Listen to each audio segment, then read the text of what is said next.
چې قرآن مجید د الله تعالی کلام دی، یعنی د الله صفت دی، دا مخلوق نه دی. په دنیا کې که انبیاء کرام چې د الله تعالی معزز خلق دی، منتخب شد خلق دی، دا ټول د الله تعالی مخلوق تر دې پورې چې بیت الله شریف، خانه کعبه، مدینه منوره دا ټول مخلوق دی. او قرآن مجید دا د الله مخلوق نه دی، دا د الله تعالی کلام دی، د الله تعالی صفت دی، د الله تعالی سره دی نسبت دی. لہذا چې د کوم خلکو د قرآن مجید سره پسنس ذریعہ باندې داغي نسبت قائم شي، نو د قرآن مجید د نسبت د وجې نه د هغې خلکو مقام او مرتبه الله تعالی اوچتوي.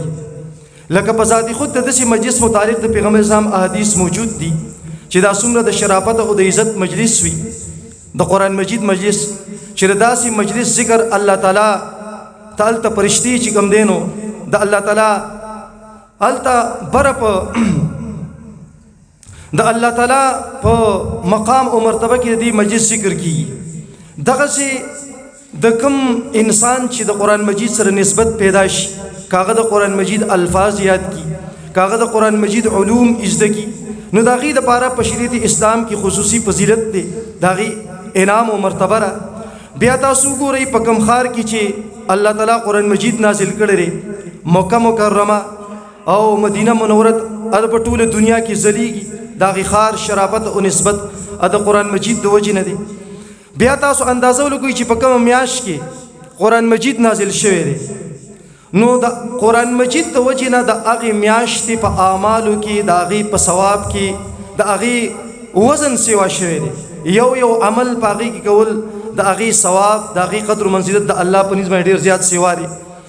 بیا خاص طور باندې چې په کومه شپه باندې قرآن مجید نازل شوی دی، د لیلة القدر شپه، تاسو ګورئ چې د هغې مقام او منزلت څومره سیوا دی په نورو شپو باندې، چې الله تعالی فرمایي لیلة القدر خیر من الف شهر، د زرو میاشتو د عبادت نه سیوا ثواب لري دا یوه شپه. دا ولې؟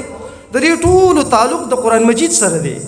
دغسې تاسو ګورئ پیغمبر علیه الصلاة والسلام امام الانبیاء، د هغه نسبت چې کوم دی الله تعالی قرآن مجید چې کوم دی په هغه باندې نازل کړی دی، نو ټول شرافت او منزلونه چې کوم دی د قرآن کریم په ذریعه باندې انسان ته میلاویږي. دغسې زموږ دا مجلس هم دی. زما محترمو عزیزانو، اصل خبره دا ده د قرآن قدر و منزلت او د قرآن مجید فضیلت خو مسلم دی، خو خبره دا ده چې د قرآن چې کوم د بعثت مقصد دی، په هغې باندې موږ تاسو ټول چې کوم دی ځان پوه کړو، او د بعثت چې کوم مقصد دی هغه زده کړو، په هغې باندې ځان پوه کړو، په خپله زندګۍ کې راولو، نو هله به چې کوم دی موږ په دنیا او په آخرت باندې سعادت او کامیابي منځو.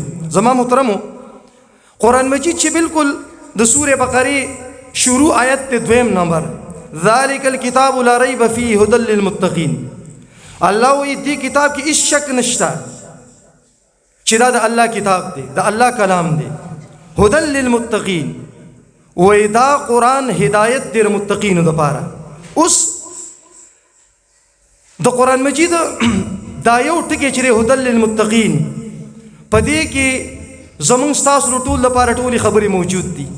په دې کې د قرآن مجید د بعثت مقصد هم موجود دی، او موږ ته چې کوم دی په دې کې د کامیابۍ راز هم الله تعالی بیان کړی چې مسلمان قوم به څنګه کامیابیږي. تاسو ګورئ الله تعالی فرمایي وایي قرآن مجید هدایت دی د متقیانو دپاره. هدایت وایي لار ښودلو ته، یعنی قرآن مجید لار ښیي، خلکو ته لار ښیي. او بل دا دی چې کوم سړی هم قرآن مجید مخې ته کیږي او په هغې باندې روان شي، نو قرآن مجید انسان منزل مقصود ته رسوي. دا دوه خبرې دي.